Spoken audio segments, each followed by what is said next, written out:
Hi అండి. అందరూ ఎలా ఉన్నారు?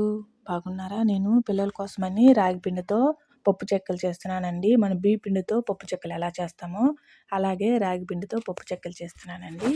మీరు తప్పకుండా ట్రై చేసి మీ పిల్లలు పెట్టండి. చాలా అంటే చాలా బాగుంటాయి.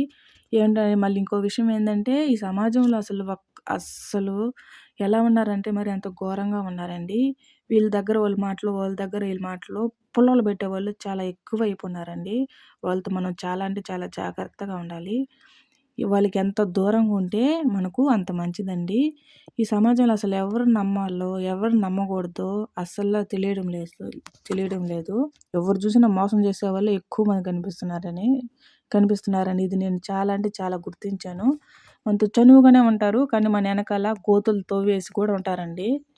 అసలు అది మనం గుర్తించుకోలేము. మనం గుర్తించుకునే లోపలే ఆ గోతులో కూడా మనం కప్పెట్టేసి పూడ్చేసి ఉంటారు. వాళ్ళ గోతులో మనల్ని కప్పెట్టక ముందే మనం తెలుసుకొని ఆ గోతుల నుంచి బయటకొచ్చేయాలండి.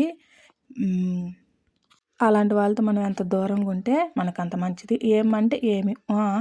ఆ! అని అంతవరకేనండి మాటలు. సరే గాని అవన్నీ ఇంక మనకెందుకులేండి. మనము పిల్లల కోసం అన్నాను కదండీ పప్పు చెక్కలు. అవి ఎలా చేస్తామంటే కప్పు రాగి పిండి తీసుకున్నానండి. హాఫ్ కప్పు బియ్య పిండి తీసుకున్నానండి.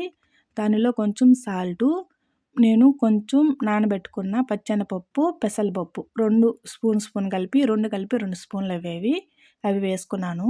తరిగిన కరివేపాకు వేసుకున్నానండి. కొంచెం జీలకర్ర వేసాను. కొంచెం కాచుకున్న ఆయిల్ వేసానండి. అలాగే వేయించుకున్న 2 వేరుశనగ పప్పులు 2 స్పూన్లు వేసానండి. అవన్నీ బాగా కలుపుకోవాలి. కలుపుకున్నప్పుడు ముద్దలాగా వస్తది కదండీ! అంటే ఆయిల్ వల్ల అవి కొంచెం ముద్దలాగా వస్తుంది. తర్వాత కాచుకున్న వాటర్‌ని కొంచెం కొంచెం పోసుకుంటూ ముద్దలాగా కలుపుకోవాలండి. దాన్ని ఒక 2 నిమిషాలు పక్కన పెట్టేసుకోవాలి. బి బే బేకింగ్ సోడా, వంట సోడా అనేది మాత్రం వేయొద్దండి. అలానే బాగొస్తాయి. మీరు కూడా తప్పకుండా ట్రై చేయండి. ఆయిల్ పోసుకున్న తర్వాత ఒక్కొక్కటిగా వేసుకున్న తర్వాత చూడండి ఏ విధంగా వచ్చాయో.